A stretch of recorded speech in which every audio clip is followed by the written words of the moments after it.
본성이 착한 당신, 누구보다 배려하고 돌봐주는데도 사람들이 당신을 가볍게 대합니다. 고마워하기는커녕 더 많은 것을 요구하고 한 번 거절하면 서운해합니다. 분명 좋은 사람이라고 하는데 정작 중요한 순간에는 당신의 의견이 무시됩니다. 더 아픈 것은 이런 일들이 반복될 때마다 자신을 의심하고 더 많이 주려고 노력하지만 상황은 나아지지 않습니다. 바로 여기에 착한 사람들이 빠지는 가장 치명적인 함정이 있습니다. 무조건적인 배려가 오히려 존중을 앗아간다는 사실입니다. 당신이 아무리 선의로 행동해도 자신을 지우는 방식의 착함은 결코 존중으로 이어지지 않습니다. 그렇다면 어떻게 해야 할까요? 답은 놀랍도록 단순하면서도 혁명적입니다. 착함의 방식을 바꾸는 것입니다. 자신을 지우는 배려가 아니라 자기 존중을 바탕으로 한 배려로 말입니다. 진짜 배려는 자기 경계를 분명히 하는 데서부터 시작됩니다. 스토아 철학에서 말하는 지혜로운 삶이란 자신의 내면을 다스리면서도 세상과 건강하게 관계 맺는 것입니다. 착한 사람들에게는 공통된 상처가 있습니다. 어린 시절부터 착해야 사랑받는다는 메시지를 받아왔습니다. 부모나 주변 어른들이 순종적이고 말 잘 듣는 아이를 칭찬할 때 그 아이는 무의식적으로 학습합니다. 내가 원하는 것을 말하면 사랑받지 못한다. 다른 사람을 우선해야 좋은 사람이다. 내 감정은 중요하지 않다는 믿음들이 깊이 자리 잡게 됩니다. 이런 믿음은 성인이 되어서도 계속 작동합니다. 직장에서 동료의 일을 대신 처리해주고 친구의 부탁을 거절하지 못하고 연인의 요구에 무조건 맞춰주려고 합니다. 그런데 이상하게도 그럴수록 관계는 더 불편해지고 자신은 더 외로워집니다. 여기서 중요한 깨달음이 필요합니다. 당신이 지금까지 해온 착함은 진짜 착함이 아니라 조건부 사랑에 대한 두려움에서 나온 반응이었다는 것입니다. 진정한 착함은 자기 자신에 대한 사랑과 존중에서 출발합니다. 자신을 사랑하지 않는 사람이 어떻게 타인을 진정으로 사랑할 수 있을까요? 자기 자신과의 관계가 모든 관계의 기초라고 합니다. 자신과 건강한 관계를 맺지 못한 사람은 타인과도 건강한 관계를 맺기 어렵습니다. 자기 존중이 없는 배려는 결국 의존과 집착으로 변질되기 때문입니다. 착한 사람들의 가장 큰 실수는 불편함을 말하지 않는 것입니다. 괜찮아요, 아니에요, 제가 할게요라는 말을 습관적으로 반복하면서 자신의 진짜 감정을 숨깁니다. 이런 패턴이 반복되면 사람들은 당신의 괜찮다는 말을 액면 그대로 받아들이게 됩니다. 예를 들어 직장에서 퇴근 시간에 동료가 이거 좀 도와줄 수 있어? 라고 물었을 때 내심 힘들어도 네, 괜찮아요 라고 답합니다. 처음에는 고마워하지만 이런 일이 반복되면서 당신에게 일을 맡기는 것이 당연해집니다. 더 이상 미안해하지도 않고 오히려 당신이 한번 거절하면 왜 그래? 평소에 잘 도와주던 사람이라는 반응을 보입니다. 이런 일이 벌어지는 이유는 참을수록 더 많은 요구와 기대가 쌓이기 때문입니다. 인간은 본능적으로 자기보다 약해 보이는 존재, 저항하지 않는 존재를 지배하려고 합니다. 이것은 악의가 아니라 인간의 자연스러운 심리입니다. 조용한 배려는 약함으로 오해받고 결국 무시로 이어집니다. 그렇다면 어떻게 해야 할까요? 지금은 힘들어요. 이건 제가 감당하기 어려워요. 오늘은 도와드리기 어려울 것 같아요 라고 정직하게 말하세요. 처음에는 어색하고 죄책감이 들 수 있습니다. 하지만 이것이 바로 건강한 관계의 시작입니다. 감정의 절제란 감정을 무시하는 게 아니라 적절하게 표현하는 것입니다. 자신의 상태를 정확히 인식하고 그것을 솔직하게 전달하는 것이야말로 진정한 성숙함입니다. 존중받고 싶다면 먼저 자신의 목소리를 내야 합니다. 배려는 말이 되어야 존중으로 돌아옵니다. 당신의 한계를 솔직하게 드러내는 순간 사람들은 당신을 함부로 대할 수 없다는 것을 깨닫게 됩니다. 오히려 당신의 진솔함을 존중하게 되고 당신이 도움을 주었을 때 더욱 감사하게 여기게 됩니다. 선택적이고 의도적인 도움이기 때문입니다. 하지만 여기서 중요한 것은 거절하는 방식입니다. 무작정 안 돼요 라고 말하는 것이 아니라 지금은 어렵지만 다음에는 도와드릴게요. 이 부분은 제가 도와드릴 수 있어요. 같은 방식으로 대안을 제시하거나 가능한 선에서의 도움을 표현하는 것입니다. 이렇게 하면 관계를 해치지 않으면서도 자신의 경계를 지킬 수 있습니다. 내가 해줄게라는 말이 반복되면 상대는 기대하고 당연하게 여기게 됩니다. 호의가 반복되면 상대의 권리가 되어버립니다. 여기서 우리가 이해해야 할 중요한 심리학적 원리가 있습니다. 바로 심리적 관성입니다. 사람들은 한 번 형성된 패턴을 계속 유지하려고 합니다. 당신이 항상 베푸는 사람이라는 이미지가 만들어지면 사람들은 무의식적으로 그 역할을 당신에게 기대하게 됩니다. 이때 필요한 것이 바로 경계 설정입니다. 이건 내가 원할 때만 가능한 일이에요. 이건 나의 자발적 선택이었어요. 이번만 특별히 도와드릴게요라고 분명히 말하세요. 이런 표현들은 상대방에게 당신의 도움이 당연한 것이 아니라는 메시지를 전달합니다. 사람은 스스로를 기준으로 삼지 않으면 항상 타인의 필요에 따라 움직이게 됩니다. 자신만의 기준과 원칙이 없으면 타인의 요구가 곧 자신의 해야 할 일이 되어버립니다. 무엇을 계속할 것인가는 무엇을 멈출 것인가를 선택함으로써 명확해집니다. 예를 들어, 친구가 매번 힘든 일이 있을 때마다 당신에게 연락해서 하소연을 하고 위로를 받으려고 한다면 당신은 언제까지 그 역할을 해야 할까요? 물론 친구를 돕는 것은 좋은 일입니다. 하지만 그것이 일방적이고 반복적이라면 그것은 건강한 관계가 아닙니다. 이런 상황에서는 내 마음을 이해하지만 나도 지금 여유가 없어. 전문적인 도움을 받아보는 것은 어떨까? 라고 말할 수 있습니다. 그침을 아는 자가 위태로움을 피한다고 노자는 말했습니다. 호의가 기대가 되었다면 그 기대를 다시 관계의 자리로 돌려야 합니다. 이건 내가 해야 할 일이야. 나는 여기까지만 도와줄게. 라는 말이 상대를 깨우고 당신을 보호합니다. 처음에는 상대방이 당황하거나 서운해할 수 있습니다. 하지만 시간이 지나면 그들도 당신의 경계를 존중하게 되고 오히려 더 성숙한 관계로 발전할 수 있습니다. 여기서 중요한 것은 경계 설정이 이기심이 아니라는 것입니다. 건강한 경계는 관계를 보호하고 지속시키는 역할을 합니다. 무한정 주다 보면 결국 지치고 원망하게 되어 관계가 끝나버릴 수 있습니다. 적절한 경계가 있어야 오래도록 서로를 위할 수 있는 관계가 만들어집니다. 많은 착한 사람들이 갈등을 피하고 상대를 이해하려고만 합니다.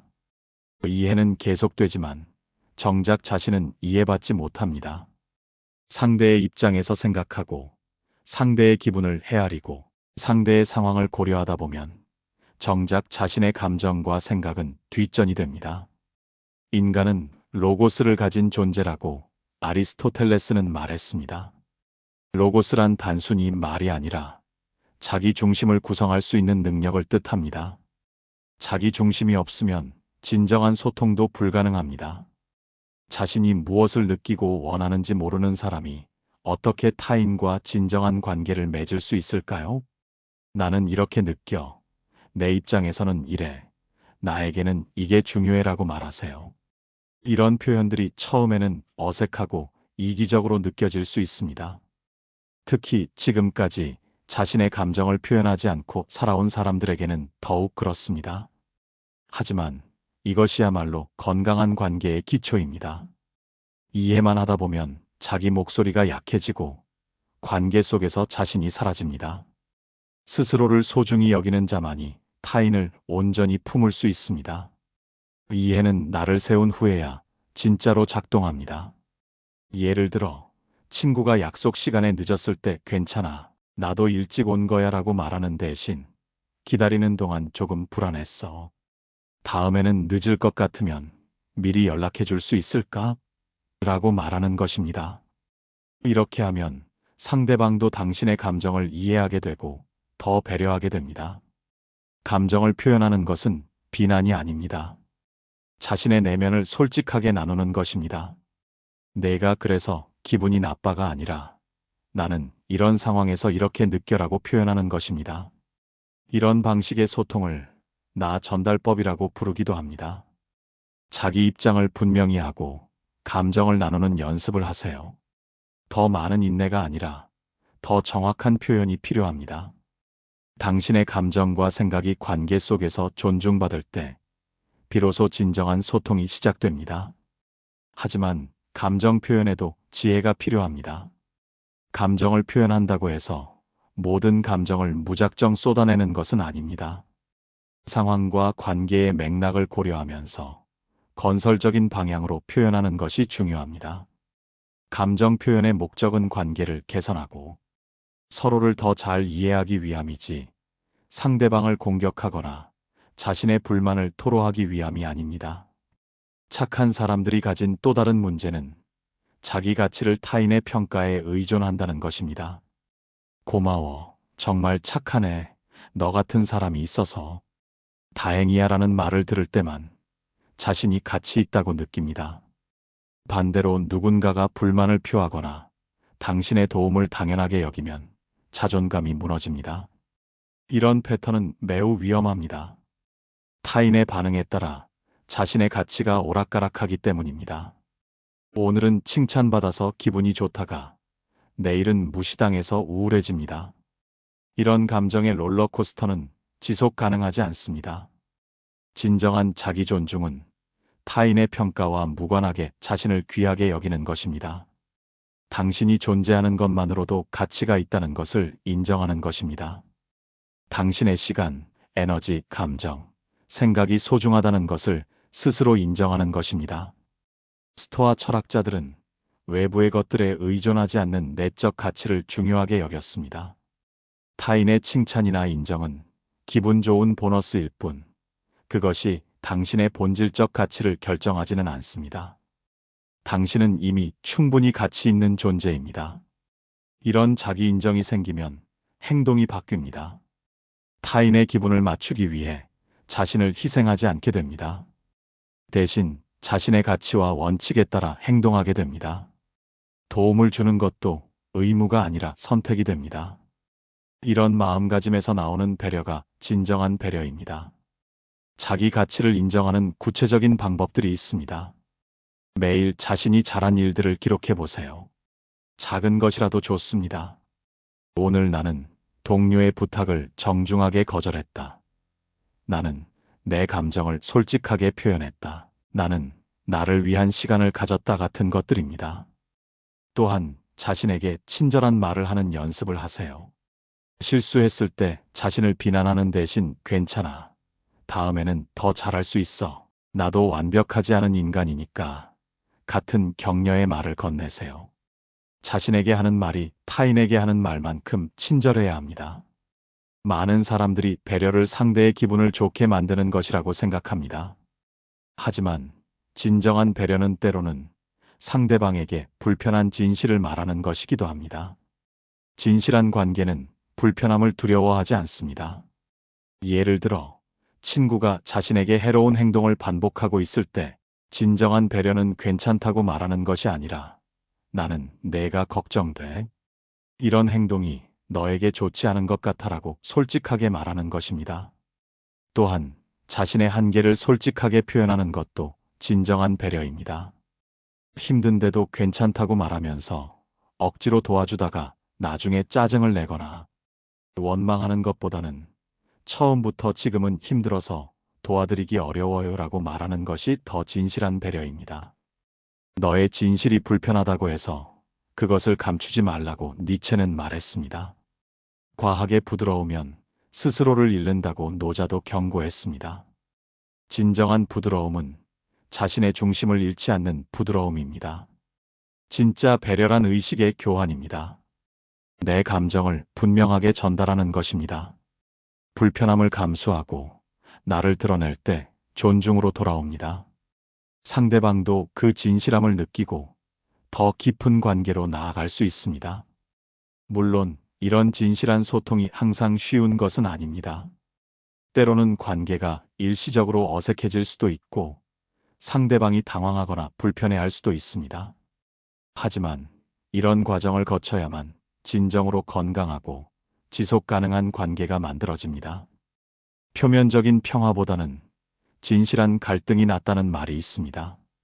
문제를 덮어두고 피하는 것보다는 불편하더라도 문제를 직면하고 해결해 나가는 것이 관계를 더욱 단단하게 만듭니다. 착한 사람들은 종종 관계에서 특정한 역할에 갇혀 있습니다.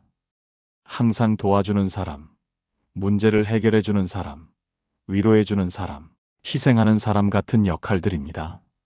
이런 역할이 고정되면 사람들은 당신을 그 역할로만 보게 됩니다. 하지만 당신은 그 역할 이상의 존재입니다. 당신에게도 도움이 필요할 때가 있고, 위로받고 싶을 때가 있고, 자신을 위한 시간이 필요할 때가 있습니다. 관계는 일방향이 아니라 쌍방향이어야 합니다. 관계에서의 역할을 재정의하는 것은 용기가 필요한 일입니다. 저도 가끔은 도움이 필요해요. 저도 힘들 때가 있어요. 저도 제 이야기를 들어주는 사람이 필요해요 라고 말하는 것입니다. 처음에는 사람들이 당황할 수 있습니다. 항상 강하고 든든하다고 생각했던 당신이 약함을 보이는 것이 낯설 수 있습니다. 하지만 이것이야말로 진정한 관계의 시작입니다. 서로의 인간적인 면을 보고 이해하는 관계 말입니다. 또한 모든 관계에서 같은 역할을 할 필요도 없습니다. 어떤 관계에서는 당신이 더 많이 주는 사람일 수 있고, 다른 관계에서는 더 많이 받는 사람일 수 있습니다. 중요한 것은 전체적인 균형입니다. 관계의 다양성을 인정하고 받아들이는 것도 중요합니다. 모든 사람과 깊고 의미 있는 관계를 맺을 필요는 없습니다. 어떤 관계는 가볍고 즐거운 관계일 수 있고, 어떤 관계는 깊고 진지한 관계일 수 있습니다. 각각의 관계에 맞는 역할과 기대를 갖는 것이 현실적입니다. 착한 사람들은 종종 혼자 있는 시간을 죄책감으로 받아들입니다. 이 시간에 누군가를 도와줄 수 있을 텐데, 누군가 나를 필요로 하고 있을 텐데라는 생각에 휩싸입니다. 하지만 혼자만의 시간은 자기 자신과 만나는 소중한 시간입니다. 혼자 있을 때 당신은 타인의 기대나 요구에서 벗어나 순수한 자신과 마주할 수 있습니다. 진짜 원하는 것이 무엇인지, 무엇이 힘든지, 무엇이 기쁜지를 느낄 수 있습니다. 이런 자기 인식이 있어야 타인과의 관계에서도 진정성을 잃지 않을 수 있습니다. 또한 혼자만의 시간은 에너지를 충전하는 시간이기도 합니다. 계속해서 타인을 위해 에너지를 쓰다 보면 결국 고갈됩니다. 빈 컵으로는 다른 컵에 물을 따라줄 수 없듯이 자신이 먼저 충만해야 타인에게도 진정한 도움을 줄 수 있습니다. 혼자만의 시간을 갖는 것은 이기적인 행위가 아닙니다. 오히려 더 나은 관계를 위한 필수적인 투자입니다. 자신과 건강한 관계를 맺는 사람만이 타인과도 건강한 관계를 맺을 수 있습니다. 구체적으로는 매일 일정 시간을 자신만을 위해 투자하세요. 책을 읽거나 산책을 하거나 명상을 하거나 취미 활동을 하거나 단순히 아무것도 하지 않고 쉬는 것도 좋습니다. 중요한 것은 그 시간 동안 타인의 요구나 기대에 신경 쓰지 않고 온전히 자신에게 집중하는 것입니다. 착한 사람들의 또 다른 함정은 무의식적으로 감사를 기대한다는 것입니다. 도움을 주고 나서 고마워라는 말을 듣지 못하면 서운해하고 자신의 배려가 당연하게 여겨지면 상처받습니다. 하지만 진정한 배려는 보상을 기대하지 않는 배려입니다. 감사를 기대하는 순간 배려는 거래가 됩니다. 내가 이만큼 해줬으니까 너도 고마워해야 해라는 조건부 배려가 되는 것입니다. 이런 배려는 진정한 배려가 아닙니다. 물론 감사받는 것은 기분 좋은 일입니다. 하지만 그것이 배려의 목적이 되어서는 안 됩니다. 배려는 상대방의 행복과 안녕을 위한 것이어야 하고, 동시에 자신의 가치와 신념에 따른 선택이어야 합니다. 감사받지 못해도 괜찮다는 마음가짐을 가지세요. 오히려 감사받지 못하는 상황에서도 기꺼이 베풀 수 있는 마음이 진정한 너그러움입니다. 이런 마음가짐이 생기면 배려가 더욱 자유로워지고 부담도 줄어듭니다. 또한 작은 감사에도 크게 기뻐할 수 있게 됩니다. 감사를 당연하게 여기지 않기 때문에 받게 되는 감사가 더욱 소중하게 느껴집니다. 이런 선순환이 만들어지면 배려하는 것 자체가 즐거움이 됩니다. 많은 착한 사람들이 완벽하게 착한 사람이 되려고 노력합니다. 모든 사람을 만족시키고 모든 상황에서 완벽하게 배려하고 절대 누구에게도 실망을 주지 않으려고 합니다. 하지만 이는 불가능한 목표입니다. 인간은 완벽하지 않은 존재입니다.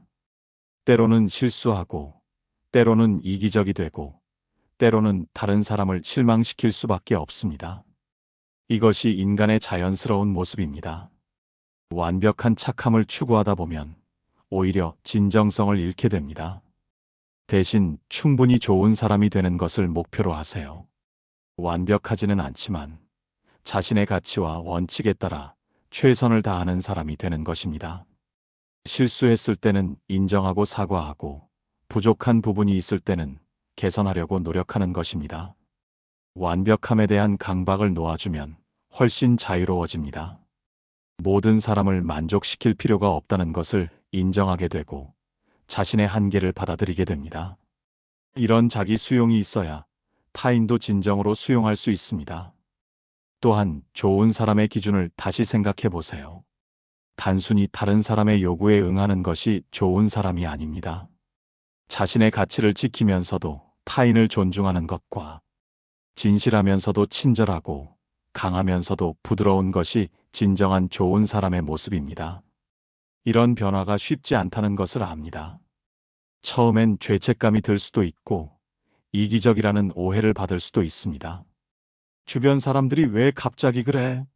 라고 물을 수도 있죠. 하지만 이것이 바로 당신이 지금까지 얼마나 자신을 지워왔는지를 보여주는 증거입니다. 변화에 대한 저항은 자연스러운 현상입니다. 기존의 패턴에 익숙해진 사람들은 새로운 패턴에 적응하는데 시간이 필요합니다. 특히 당신의 변화로 인해 더 이상 이전과 같은 혜택을 받을 수 없게 된 사람들은 더욱 강하게 저항할 수 있습니다. 이럴 때 중요한 것은 흔들리지 않는 것입니다. 다른 사람들의 반응에 맞춰 다시 예전으로 돌아가려고 하지 마세요. 변화는 점진적으로 일어나는 것이고 시간이 지나면 사람들도 새로운 당신에 적응하게 됩니다. 또한 모든 사람이 당신의 변화를 받아들이지 않을 수도 있다는 것을 받아들이세요.